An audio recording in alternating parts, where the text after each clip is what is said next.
పాఠశాల వార్తావాహిని సెప్టెంబర్ 3, 2024 మంగళవారంకు స్వాగతం. గత 3 రోజులుగా తెలుగు రాష్ట్రాలలో కురుస్తున్న భారీ వర్షాలు, వరదల వల్ల జనజీవనం అస్తవ్యస్తమైంది. వరదల ధాటికి తెలంగాణలో 21 మంది, ఆంధ్రప్రదేశ్లో 19 మంది మరణించారు.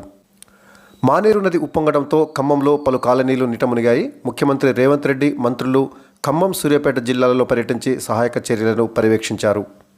కృష్ణానదికి వరద పోటెత్తింది. చరిత్రలో ఎన్నడూ లేని విధంగా విజయవాడ ప్రకాశం బ్యారేజీ వద్ద 12 లక్షల క్యూసెక్ల వరద నీరు సముద్రంలోకి వదులుతున్నారు.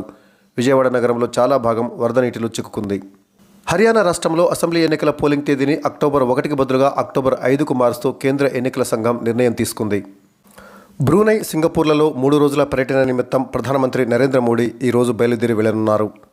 రాష్ట్రంలోని ప్రసిద్ధ బౌద్ధ క్షేత్రాలను సమగ్రంగా అభివృద్ధి చేసి ప్రపంచ ప్రసిద్ధ పర్యాటక ప్రాంతాలుగా తీర్చిదిద్దాలని ముఖ్యమంత్రి రేవంత్ రెడ్డి అధికారులను ఆదేశించారు. ఢిల్లీలో జరిగిన 2 రోజుల జిల్లా న్యాయ వ్యవస్థల జాతీయ సదస్సు ముగింపు సమావేశంలో రాష్ట్రపతి ద్రౌపది ముర్ము ప్రసంగించారు.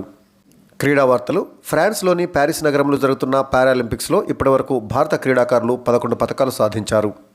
నేటి మంచి మాట: అనుకూల సమయం కోసం వేచి చూస్తూ సమయాన్ని వృధా చేసుకోవద్దు.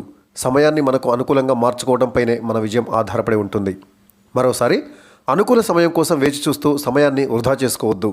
సమయాన్ని మనకు అనుకూలంగా మార్చుకోవడంపైనే మన విజయం ఆధారపడి ఉంటుంది. నిన్నటి జీకే ప్రశ్న జవాబు: ప్రపంచంలో అధికంగా పండిస్తున్న ఆహార పంట ఏది?